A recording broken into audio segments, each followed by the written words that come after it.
Hello, my dear friends and my lovely students, and welcome to BPS.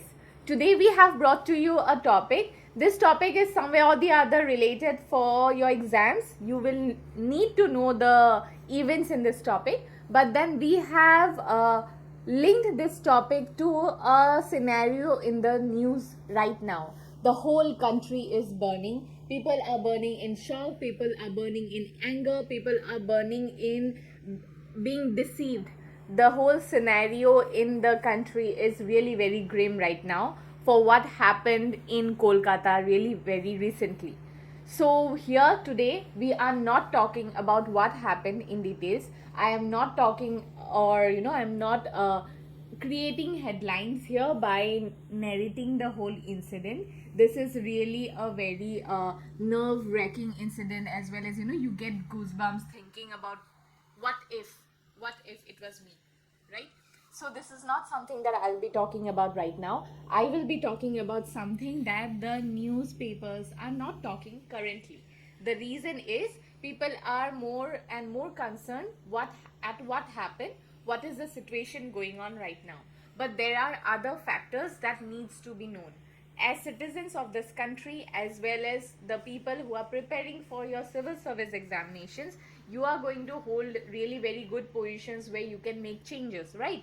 So anyways, for your answer writing point of view also, you need to know what laws comes here, what are the things that the government has already done, and what are the things that we can think of doing later on. Okay, so without wasting much time, let me introduce you the topic.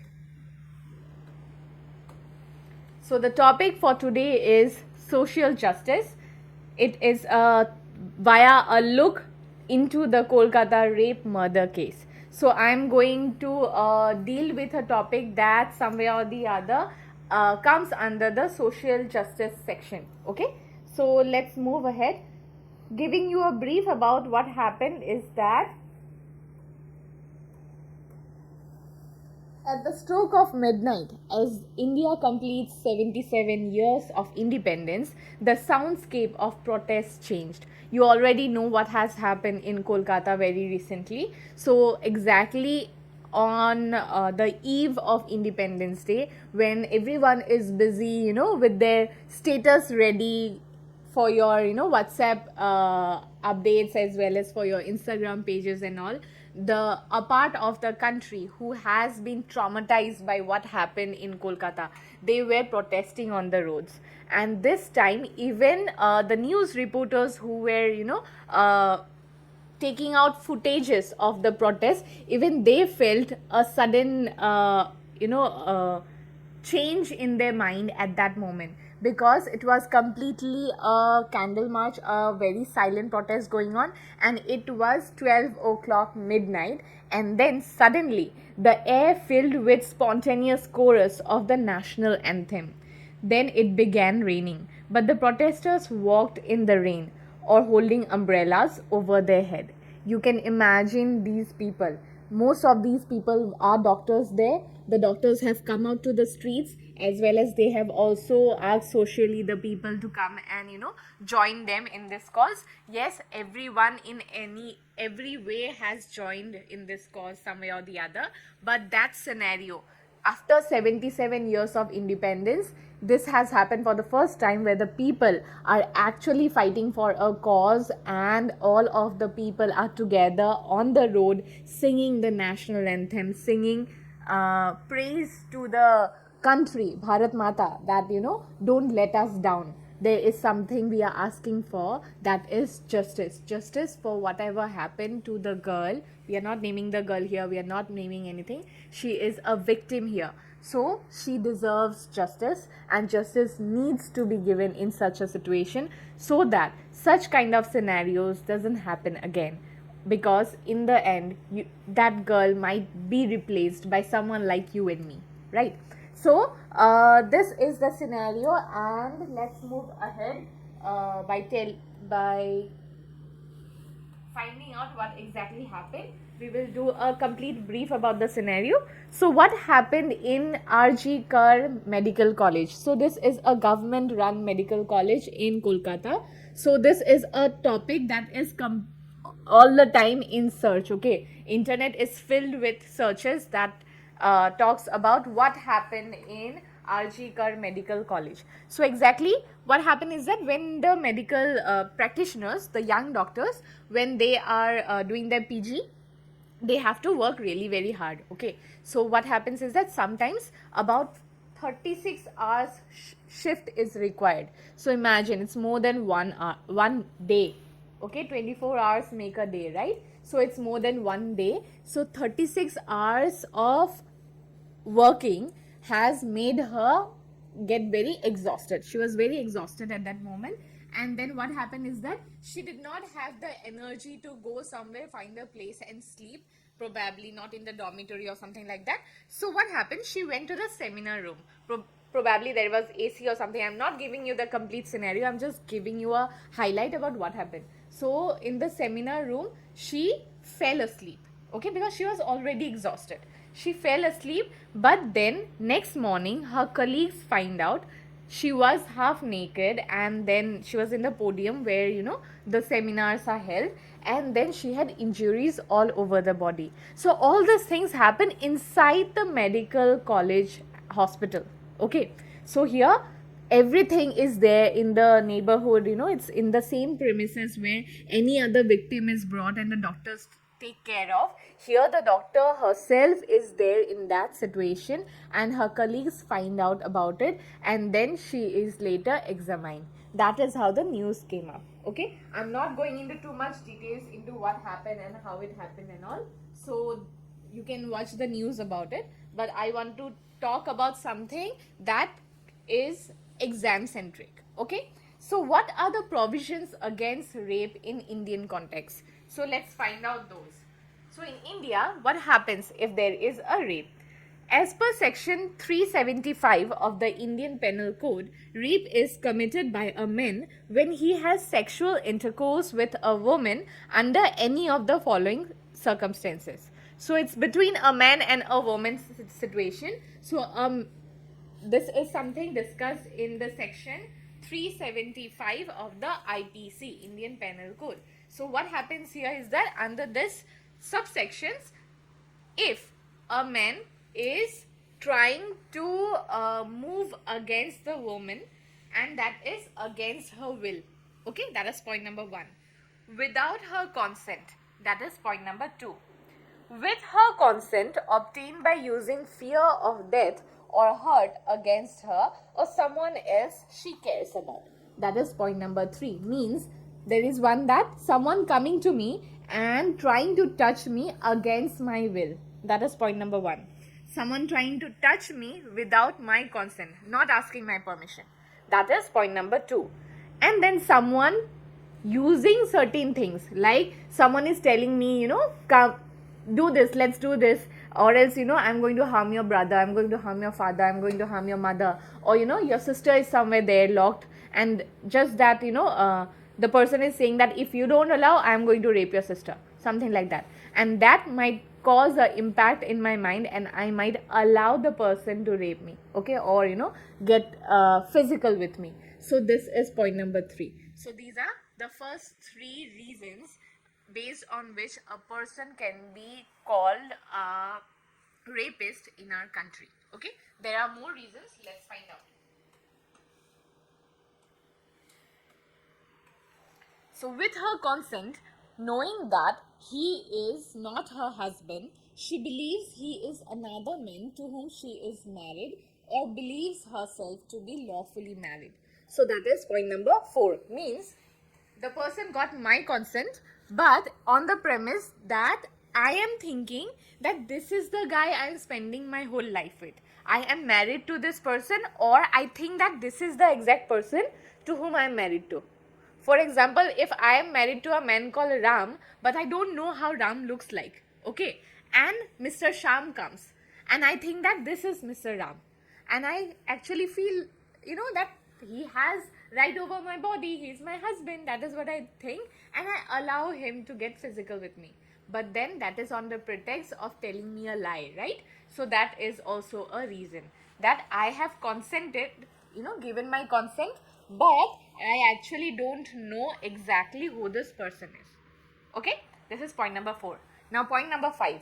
With her consent, when she is unable to understand the nature and consequences of giving consent due to unsoundness of mind, intoxication, or the administration of stupefying or wholesome substances.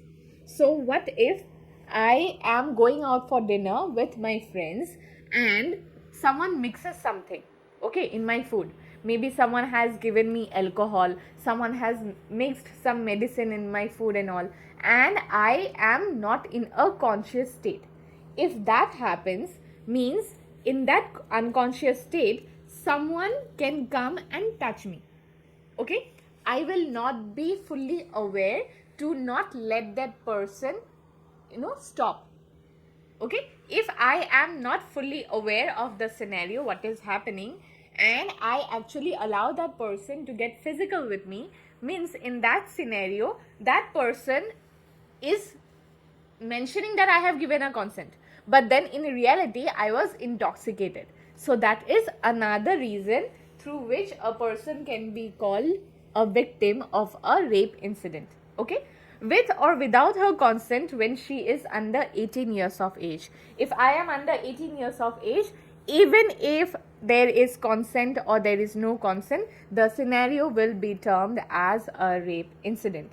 When she is unable to communicate consent, if I am not physically sound enough, if I don't understand what consent means, even then the whole scenario of getting physical with me will be termed to be a rape scenario.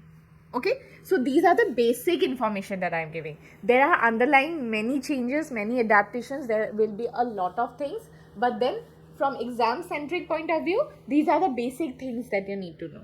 Okay, so you will not be able to remember all of them, I can understand, but at least remembering at least 5 of them is really very good enough to write in your examinations. But then for the ones who are watching it not from exam perspective point of view, for them I'm telling you, just knowing these informations itself is enough for you. You need to know. Just knowing where rape happened, how it happened, that will not take us anywhere. We also need to be conscious enough to know the laws of the land.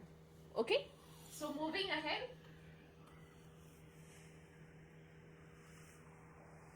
crime of rape and punishment. So, during a rape, if the accused injured the woman so badly that she dies or goes into a vegetative state, he can be given the death sentence or lifetime imprisonment. So, these are all the crimes related to rape. Okay, by chance, if the victim dies or victim turns into a vegetative state, means she is not able to move anymore. Okay, if that happens, the person who is accused, he can be given a death sentence or he can be given a lifetime imprisonment. All right, just shouting on the street that we want justice will not do, because we will some way or the other have to know what are the reasons behind it, based on which the court takes actions, right? The court has to take actions based on the whole scenario that is presented in front of them. So these are the certain informations that will keep you active enough to understand the court proceedings that will come next. Okay, so if a woman is raped at the same time by a group of people, each of them will be punished for committing the crime. This is under section 376D of the Indian Penal Code. If it's more than one, if a person is raped by more than one person, it's not like only one person will be caught and he will be punished. All of them will be caught and punished. Okay, so this is another law related to the punishment of a rape. Now section 376E of IPC allows the death sentence to be imposed where a person is convicted for the second time of rape. If by chance a person is has some way or the other he was in the jail for a longer period of time for molestation or a rape scenario, now for the second time he has done it. Okay, if he has done it for the second time, this time there is a section that is 376E of IPC. It allows the convict to be given death sentence because he has done it for the second time. Okay, so this is another information that you have received and it's related to rape and it's a punishment related to rape. Now, criminal law. There has been certain amendments in the Criminal Law Amendment Act 2013. Let us find out what happened under it. Under the act, the minimum sentence of rape was altered from 7 years to 10 years. So it was before 7 and later on it was turned to 10 years. Okay, from 7 it became 10 years.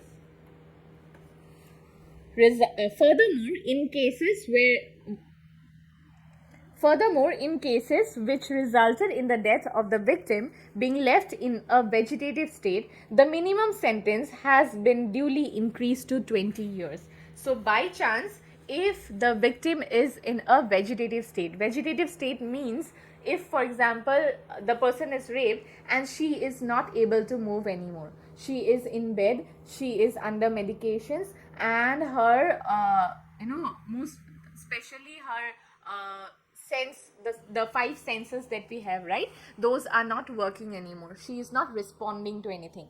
If that happens, then the person can be put behind the bars for 20 years, or else it is 10 years. Okay, before it was 7 years, but then after the amendment in 2013 it was changed to 10 years. Okay, so this is the Criminal Law Amendment Act. Now, rights. For example, if I am raped, what are the rights that I will be getting? The first right is right to zero FIR. You need to know what zero FIR is. Usually, when there is any kind of case going on, okay, I have to register it near the police station where this incident took place. Okay, if there is any kind of theft, robbery or something like that, I will have to register it near the police station where this incident happened. But in case of rape, I can go for zero FIR, means I don't have to find the nearby police station, I can go to any police station.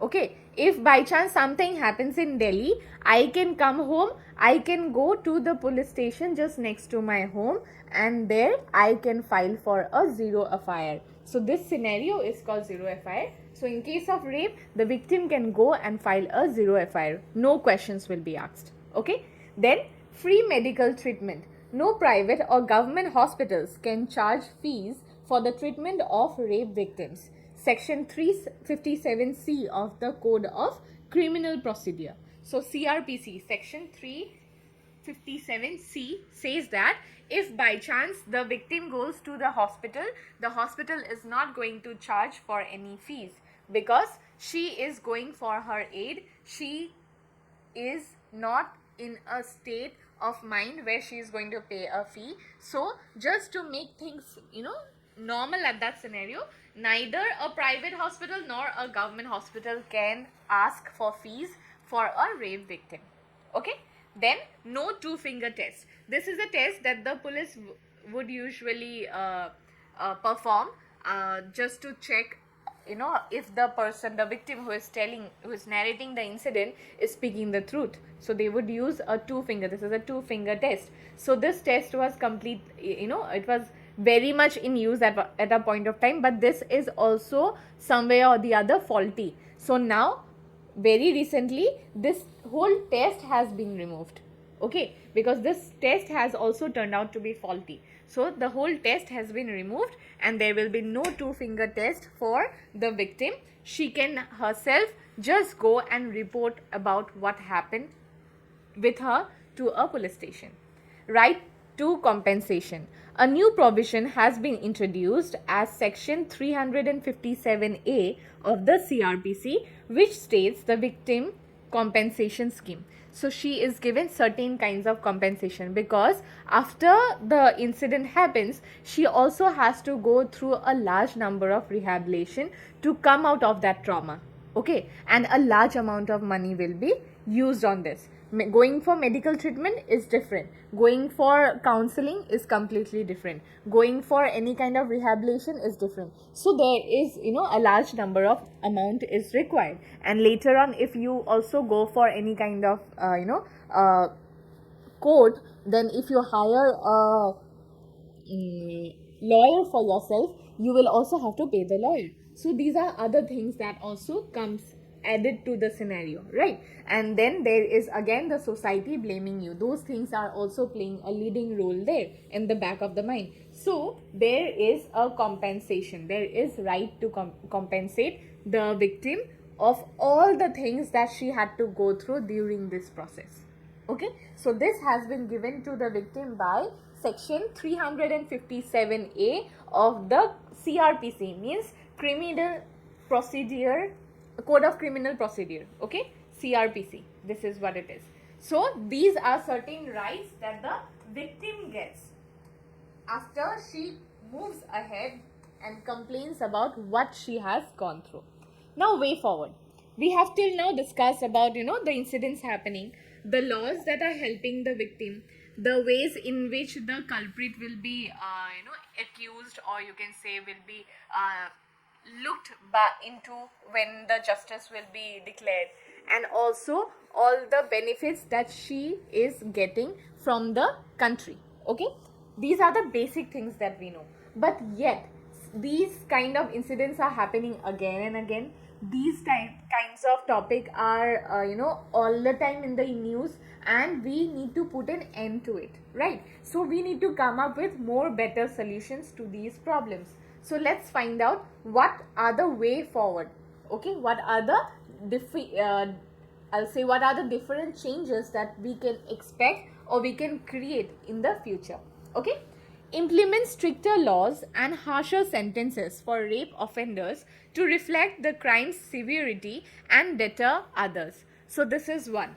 That is, we need to make our laws really very strict. We have to make our laws really very strong, so that the people who are the offenders of this kind of crimes, they are setting an example. Whatever verdict is given on them, those are so severe that the other people who are somewhere or the other liking all the stuff, who has those weak mentality, those are the people are somewhere or the other affected by it. People think twice before committing such kind of scenarios. So here we need stricter laws, and we need these laws to be implemented in a much better way. Point number 2, ensure the judicial system handles rape cases swiftly to deliver justice. So whenever we go to a court for any kind of with any kind of petition, so it gets sometimes delayed. The court is sometimes sending the whole process to a different court, and how the court is actually dealing the scenario, those are a setback sometimes, because the victim is not in a position to actually understand the process of justice getting delayed. The victim feels traumatized at that moment, right? But then the whole judicial procedure, even if it takes time, okay, even if it takes time, it has to be done in such a swift way that the victim doesn't feel the pressure of it getting delayed. All right, so that whole scenario has to be ensured, that the whole judicial system knows how to handle such a scenario. Then promote gender equality and consent through education and awareness, including comprehensive sex education in schools. So with the rising population in our country, we are advancing towards a real modern age, right? We are, the students are being taught with different kinds of topics, even robotics, such kind of intrinsic and delicate matters like robotics and abacus way of progressive science and mathematical technologies are incorporated to the schools.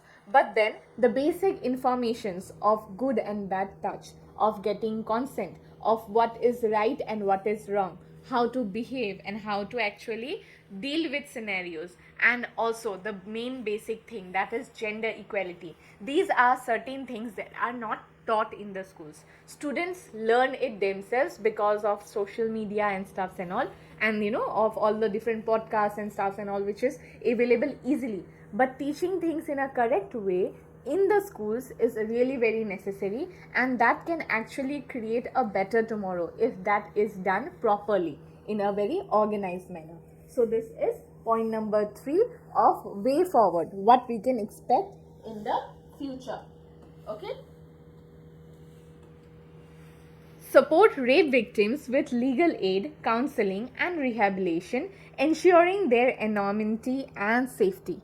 This is another way of dealing the scenario, that is whenever someone has come up, okay, sometimes the victim actually goes up and then make sure that they are courageous enough to speak about the scenario, right? If that happens, that person is not blamed. That is what the whole topic is talking about. Some way or the other, these victims needs support, and these supports are actually some way or the other in the form of legal aid, counseling, rehabilitation, and also ensuring anonymity and safety, okay, so that she is not blamed about what happened with her. And whoever has done that, that person is more or less brought to the news, and not the person with whom such things has happened.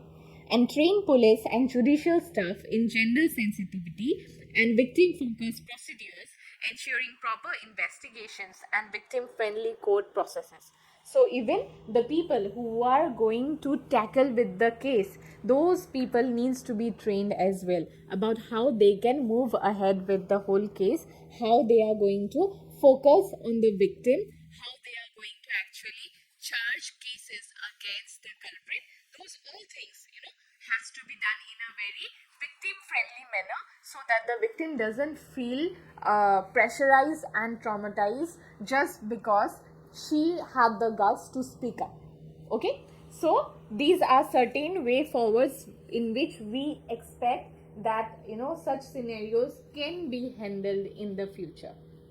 Hoping you understood why we brought this whole topic up. We did not want to link it to the present current scenario that is going on in the country, but we wanted you to know the topics related to rape, and these can come up for your examinations. You need to know the basic informations related to rape victims, as well as the different amendments and acts that is there in the country to help these victims, okay. So let's meet next time with a new topic. Till then, take care.